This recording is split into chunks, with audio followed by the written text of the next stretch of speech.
Hello, bonjour les amis, bienvenue dans cette nouvelle vidéo. Aujourd'hui, on va consacrer cette vidéo à l'installation de Portainer sur votre serveur Red Hat. Donc, pour ceux qui l'ignorent, en fait, Portainer est une interface de gestion des conteneurs pour Docker, en fait. Il permet aux utilisateurs de soit de visualiser, de gérer et d'administrer leurs différents environnements Docker de manière simple et intuitive, en fait.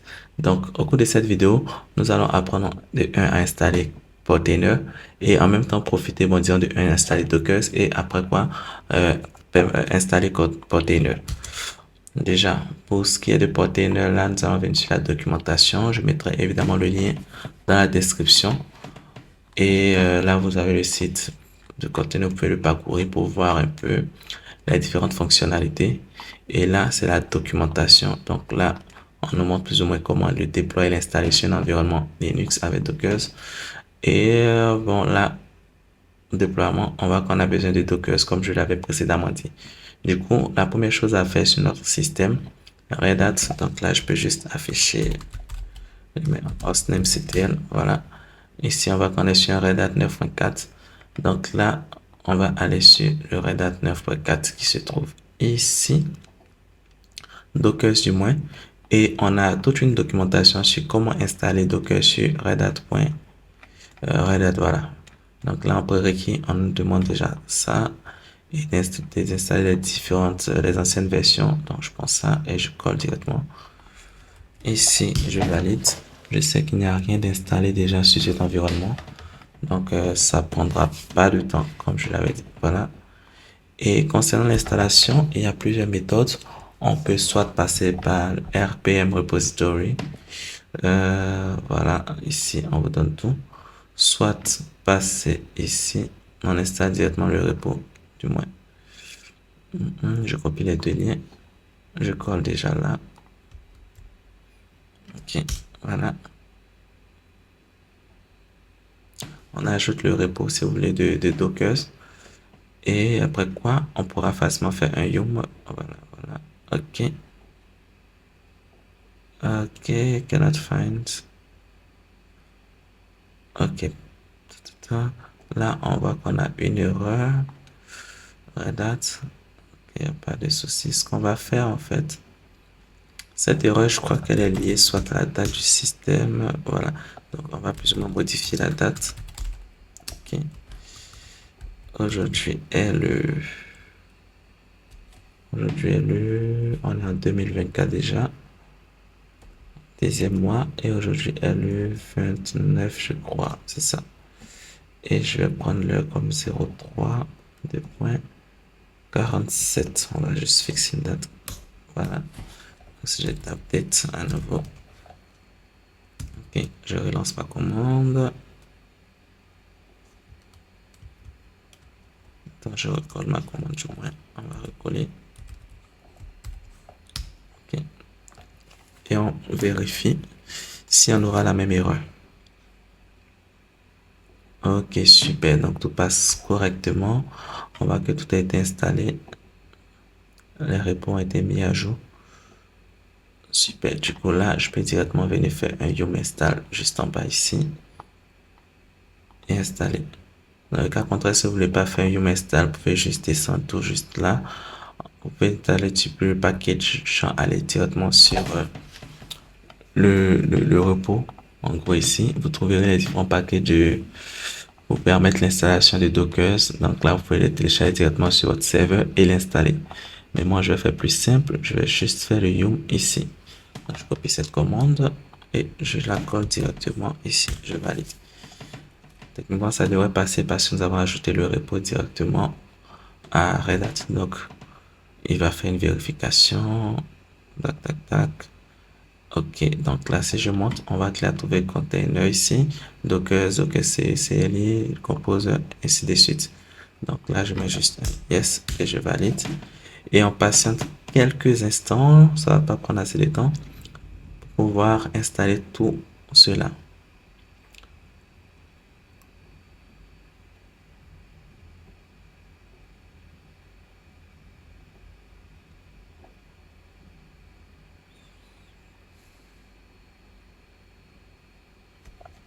Yes, je valide aussi.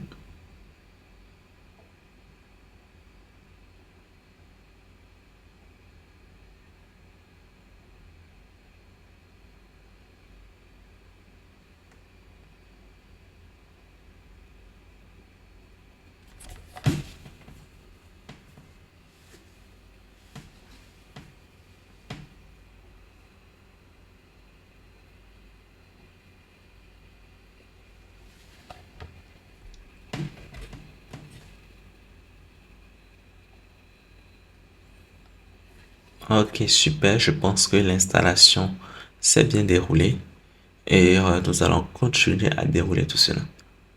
J'attends qu'il me donne la main. Patiente quelques instants. Tac, tac.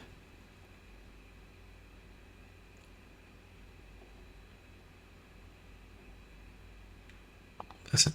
Donc, une fois que l'installation prendra fin, là, on a déjà accepté ce scope. Et là, maintenant, il est question de démarrer le Docker Start.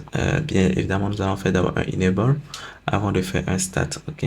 Le enable, en fait, il est fait généralement pour que le Docker démarre en même temps que le système. Au cas où vous démarrez, pour redémarrer votre système d'exploitation, pour ne pas revenir démarrer encore le Docker, on fait un enable et le Docker démarre à chaque instant. Donc là, il ne m'a pas encore donné la main pour que je puisse continuer les actions. Gestion de la transaction, patiente jusqu'à qu'il finisse les tâches. Du coup, là, on voit que l'installation vient de prendre fin. Ici, on peut remonter tranquillement, voir tout ce qui a été installé. Donc, ce qu'on peut faire déjà, c'est déjà voir le statut de Docker. Donc, il fait un système CTL, status Docker. OK, je valide. Déjà, vu que cette commande passe, cela voudrait dire déjà que Docker est installé. Et là, on voit qu'il y a Disable. Donc, ce qu'on va faire déjà, c'est de l'activer. Attendez, ici, vous voyez, on met Start. Mais comme je l'ai précédemment dit, on va aussi faire un Enable. Donc, je fais un système CTL Enable Docker. OK, je valide. Voilà, super. Donc, si je refais un status, vous voyez que ici, il est passé à Enable. En gros, lorsque notre système ici va redémarrer, il va embarquer également Docker qui va démarrer avec le système. Donc maintenant, je vais activer Docker en faisant un start. Donc, je fais un système CTL start Docker. Voilà, je valide. Je clique mon écran et je fais un Docker encore statut. Je remonte. Voilà. Et là, on voit que le Docker, il a bel et bien démarré. Voilà, il est actif et c'est parfait. Ok, donc ce que nous allons faire, nous venons déjà d'installer Docker sur notre Red Hat correctement et il tourne parfaitement. Donc on peut juste taper les commandes usuelles comme Docker run hello pour voir un peu tout ce qui se passe. Mais nous ne souhaiterons pas vraiment faire tout cela. Ce que nous intéresse, c'est l'installation de Portainer sur notre environnement. Donc là, je retourne sur la doc d'installation de Portainer et je lis plus ou moins ce qu'on me demande de faire. Déjà, là, on me demande de créer un volume consacré à Portainer. Donc, je peux faire un volume create data et là, de taper directement cette commande. Donc, déjà, je vais copier ça et créer un volume. OK. Je colle ça. Je valide. Donc, je peux faire un docker volume ls. Volume ls pour lister les différents volumes créés. Donc là, on voit qu'on a un seul volume. Et la seconde commande, avant de la taper, je vais apporter certaines modifications. J'ouvre mon éditeur de code, j'ouvre une nouvelle page. Voilà, ici on n'a pas besoin de ça. Donc ici on nous demande de faire je fais, voilà, un docker run db pour les ports. On fait mapping de port, le port 800 ici. On fait ensuite ce port, ok, restart always, d'accord. Ici on laisse ça par défaut. On a créé tout à l'heure le docker, il pointe sur slash data. Et là, on a, si vous voulez, la version du portainer. Ici, je vais juste retirer le port qui est là parce qu'il ne servira à rien vu que on a déjà le port 443. Bon, 9443 qui est juste là. On va juste se baser là-dessus. Donc, ok, je pense que c'est bon. On copie ça à la commande telle qu'elle est. Je fais un copier. Et je reviens dans mon invite de commande là. Je colle la commande, voilà. Et je valide. Donc déjà, enable to find the image. Donc il trouve pas l'image, du coup il va télécharger directement l'image en question. Fait un pull, voilà. Et une fois que cela sera fait, il va automatiquement démarrer le container de Portainer et nous pourrons y accéder depuis l'interface web. Donc je patiente quelques instants.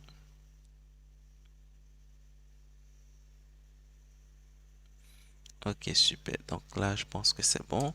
On fait un docker ps simplement pour voir si le container a bel et bien démarré. Donc là, on voit qu'on a une instance qui a démarré ici. Voilà, sur le port, ce port en question. Je regarde l'adresse IP de mon serveur, IP address. Et ici, je suis sur l'interface Ethernet qui se trouve là. Donc, je regarde l'adresse IP et je suis sur le point 12. Je tiens à préciser qu'au cours de cette vidéo, j'ai laissé l'IP dynamique, ce n'est pas une IP fixe. Donc, il peut arriver que votre IP change lorsque vous allez redémarrer votre machine. Donc, je vous conseille dès à présent de fixer l'adresse IP de votre serveur. Je pense que j'ai fait une vidéo sur ce cas, comment fixer une adresse IP sur un environnement Red Hat. C'est pas le cas, j'en ferai une très bientôt.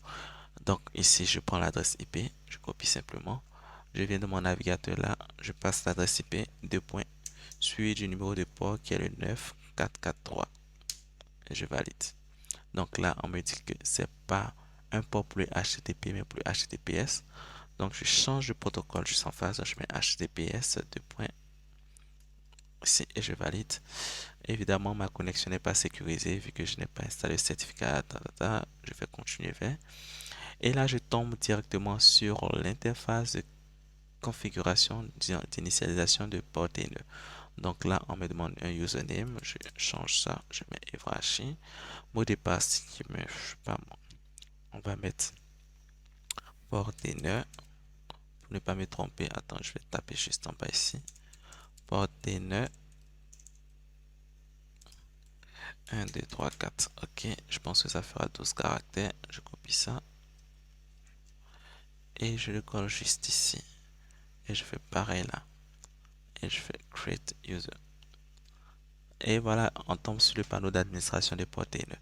Donc ici déjà, on nous parle des différents environnements que nous souhaitons connecter. Add environnement, je n'ai pas envie d'acheter un autre environnement à distance, je fais get start directement. Et là, nous sommes sur notre environnement local. Donc je clique directement sur cela. Et voilà, nous sommes sur notre serveur de configuration. Ici, vous pouvez voir, nous avons un container, un volume, une image et trois réseaux. Donc, le conteneur en question qui tourne, c'est notre container qui a été récemment installé.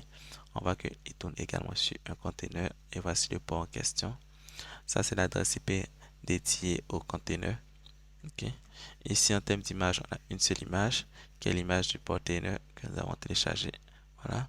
Et en termes de réseau, nous en avons trois. On a le bridge, le host et le node.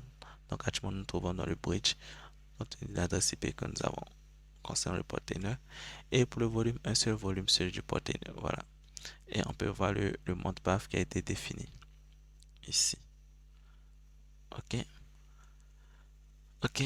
Donc, c'était tout pour cette vidéo. Je pense elle vous a bel et bien été utile, j'espère du moins. Et si vous avez besoin, si vous avez des questions comme toujours, n'hésitez pas à les poser en commentaire. Et voilà, donc je ferai également d'autres vidéos toujours sur Portainer, comment installer de nouveaux containers par exemple, comment déployer peut-être Nextcloud ou Plex ou je ne sais quoi, CasaOS. Et ensemble en tout cas, il y aura tout plein de vidéos sur ce sujet. Donc j'espère que cette vidéo vous aura plu. Merci de liker et de laisser un commentaire si c'est le cas. Et on se dit à bientôt.